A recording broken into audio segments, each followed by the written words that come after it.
REDD+ was first proposed to the UNFCCC by Papua New Guinea and by groups in Brazil, with a view to providing international financial incentives to help countries reduce their deforestation rates. Many people saw it mainly as a means to save the threatened great rainforests of the planet.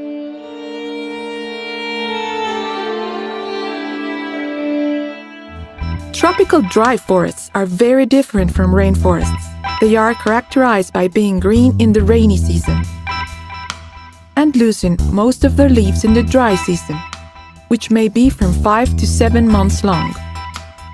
Although definitions vary, they are usually considered to make up about 45% of world's tropical forest.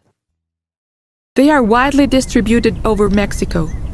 The seasonally deciduous low woodlands of the Ayuquila Basin in western Mexico, which fall within one of Mexico's REDD+ early action areas, are a typical example.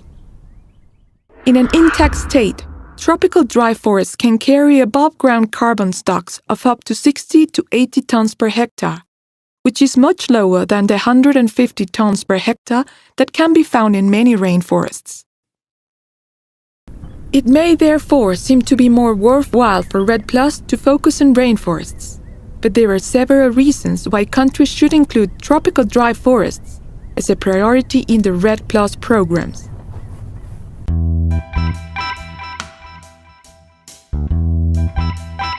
Firstly, they tend to house most of their carbon stocks in the soils. If soil carbon is included, their relative importance as carbon reservoirs becomes clearer, and conversion to permanent agriculture results in the loss not only of the carbon in the trees, but also much of what was in the soil. Secondly, in many countries, including Mexico, tropical dry forests have historically been lost at a faster rate than rainforests, mostly to permanent pasture and commercial agriculture, whether on a large or a small scale. Thirdly, most of the area that remains is highly degraded, because unlike the dense rainforests, tropical dry forests have relatively high human population densities. As a result, they are almost all in use for local livelihoods, for shifting cultivation to graze cattle, and as a source of wood fuel and poles. Although there are usually very few trees left of size that would make them useful as timber. These uses indicate the universal social importance of tropical dry forests. Last, but by no means least, they are home to an amazing variety of plants and animals, with many rare species and a high level of endemism, as well as the capacity to supply a range of ecosystem and cultural services.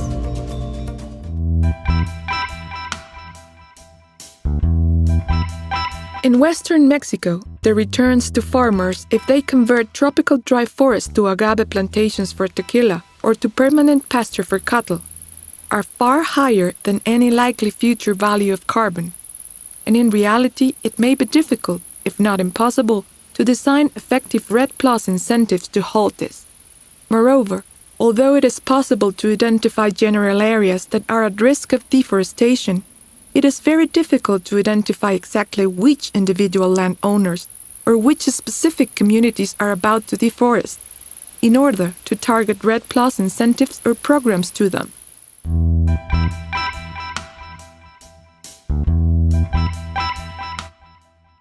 However, preliminary analysis of data from the Mexican National Forest Inventory indicates that across the country as a whole, gross annual carbon emissions due to degradation in the remaining tropical dry forests are very high, and may even be higher than those from deforestation.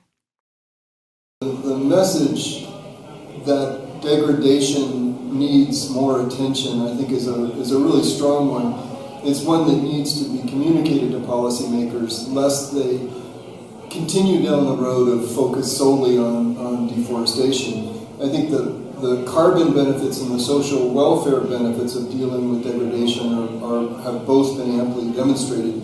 Moreover, the fact that the forests are degraded now means that there could be many opportunities for restoration and enhancement of stocks, preferably in ways that could also benefit the local population, and targeting is much simpler because degraded areas can easily be identified. For a program like RED, or RED Plus, I think it's really critical to pay attention to tropical dry forest ecosystems and the kinds of activities that programs such as RED could engage in, the effort that I think we need to engage in, which is the restoration, the recovery of tropical dry forest ecosystems. But we still have areas that can be recovered given time and perhaps given some management applied to them. But to design effective ways to reduce degradation and stimulate forest enhancement or restoration, it is necessary to have a good understanding of the human uses of tropical dry forests. These have produced mosaic landscapes within which complex carbon dynamics are occurring. Several processes have combined to create these landscapes, and in any one plot of land, stocks may be increasing or decreasing in a cyclical way, owing to the manner in which the land is used for shifting cultivation and grazing. Clearly, the aim should be to stimulate the processes which result in increases, while at the same time discouraging those that result in decreases.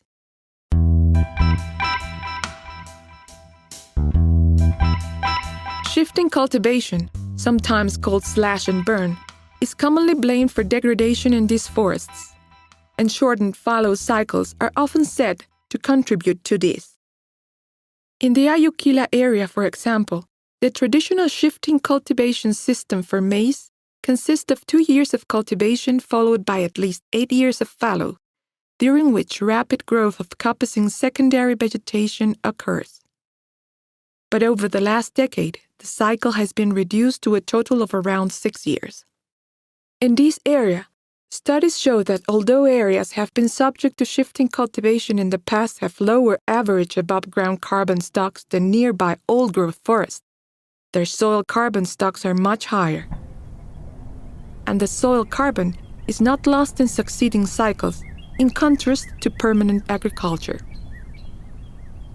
Moreover, shortened cycles in the Ayuquila area have in fact resulted in increases in above-ground carbon stocks over the areas involved, not in decreases.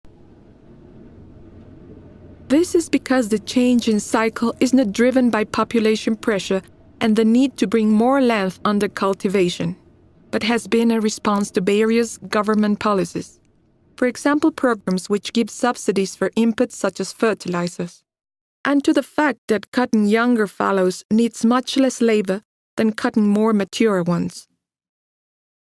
The shortened cycle means that more land is completely abandoned and becomes covered by quite rapidly growing secondary forest.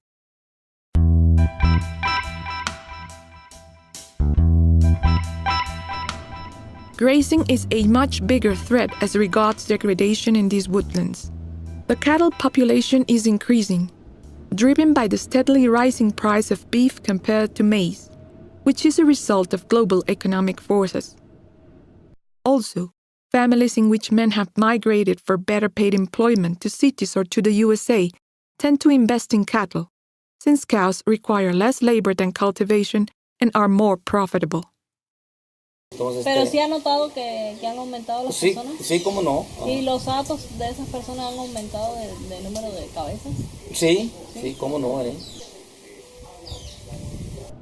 Maize is increasingly grown for cattle fodder rather than for humans. People more often buy their food these days, even their tortillas, in spite of the cultural importance of homemade tortillas made from homegrown corn. Y antes había más siembra de maíz. Mucho La más, gente sí. se dedicaba más al maíz, Sí, ¿verdad? y ahora es poca la gente que se dedica a esas cosas. Por el precio del maíz. Sí, es que el maíz no vale nada. Entonces, por eso nosotros lo sembramos, utilizamos lo poquito que sale, es para el mismo ganado, moler y aprovechamos nosotros mismos. In many villages, the cattle are allowed to graze freely in the forest, both in the fallows undergoing secondary regrowth and in old-growth forests, which has never been used for cultivation. Pues serán unos 50.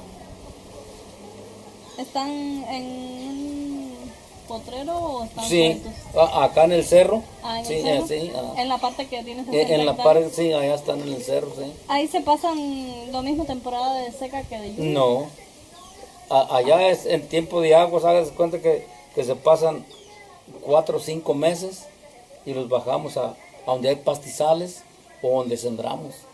Ajá. Bestias y vacas. Las vacas con ¿cuántas? Unas poquitas.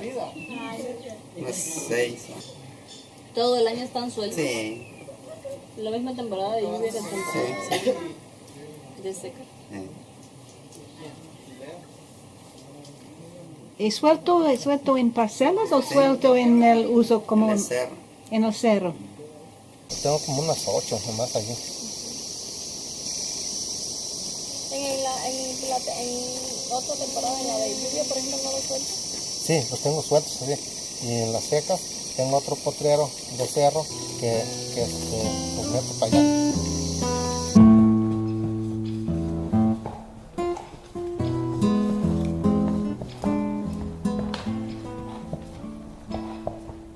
But where the ratio of cattle to forest area is high, this greatly depresses not only the above-ground biomass levels, but also the natural regeneration rate, as well as the structure and species composition of the forest. Moreover, there has been an increased demand for fence poles to keep the cattle off the cultivation areas during the growing season. These posts are culled from the coppicing trees in fallowed areas, increasing the loss of living carbon stocks.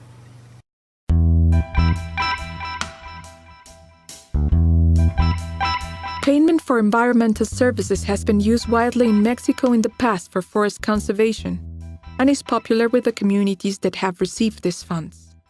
It may be part of the solution, but may not always be the most appropriate policy response, since it could simply result in cattle being switched to other forest areas. It would be wiser to look for REDD+ solutions outside the forest sector, and Mexico's REDD+ strategy is promoting a much wider rural development approach, which would encompass this. In my opinion, REDD is one of the main strategies for reducing deforestation and mainly degradation in all type of forest. I think that REDD strategies should be more targeted to actions that could reduce the driving forces on deforestation and degradation. And that means that those actions should be more related to agriculture, grazing, cattle raising, and other activities not directly related to forest activities. Intensification of cattle rearing systems may be one way to tackle this driver of carbon emissions at root, without penalizing the local economy.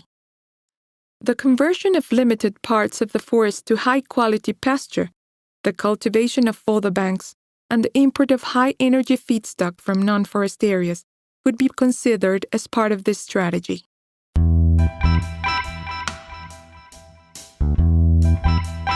Such strategies are, however, not without social risk. They imply higher inputs of capital into production, meaning that the richer farmers within the community are more likely to be able to take part, and possibly even expand at the cost of the poorer farmers, even if the program is supported by government subsidies. Concern for equity and fair benefit sharing under REDD+ has led to calls for safeguards. And these safeguards need to be carefully monitored at the local level as REDD+ pilot projects get started. Helping communities to do this should be an essential part of any REDD+ program. In addition, however, monitoring of the carbon impacts of different REDD+ activities will be important to understand which strategies are effective in preserving and enhancing stocks for the purposes of REDD+. It is very difficult to monitor degradation using remote sensing, but community monitoring may be particularly effective in this respect, not least because it can provide local information into the causes of drivers of degradation. It seems to me that the local communities present in these areas should be involved in the monitoring that is necessary for REDD to do the programs, for REDD to develop the programs, have a tremendous local knowledge of the systems, In some cases, the knowledge is quite sophisticated. There is a question of traditional ecological knowledge that in some cases is very profound in the case of these communities. The capacity building, the training of the local communities in the specific activities that have to do with REDD, the monitoring of tree growth, the monitoring of the distribution of trees and plants in the physical space, in the landscapes and so on. I think a particular aspect that would be relevant would be to engage REDD in a very well-structured, well-defined program of capacity building. Technologies such as smartphones for recording data in the field and drones, which could be flown by communities themselves, are possible means by which communities can be supported and helped to monitor their carbon stocks. As observed in the tropical dry forests of western Mexico. 1. Tackling degradation and promoting forest enhancement in tropical dry forests may be a more effective REDD+ strategy than focusing on deforestation, and could result in greater reduction in CO2 emissions, probably at lower cost. 2. The main drivers of degradation are related to cattle rearing, not to shifting cultivation. 3. Interventions in cattle rearing are likely to increase already existing social inequalities and need to be handled with care. 4. Community monitoring of the impacts of REDD+ interventions is essential, both to ensure that safeguards are being complied with and to provide data on the effectiveness of specific REDD+ interventions in reducing emissions.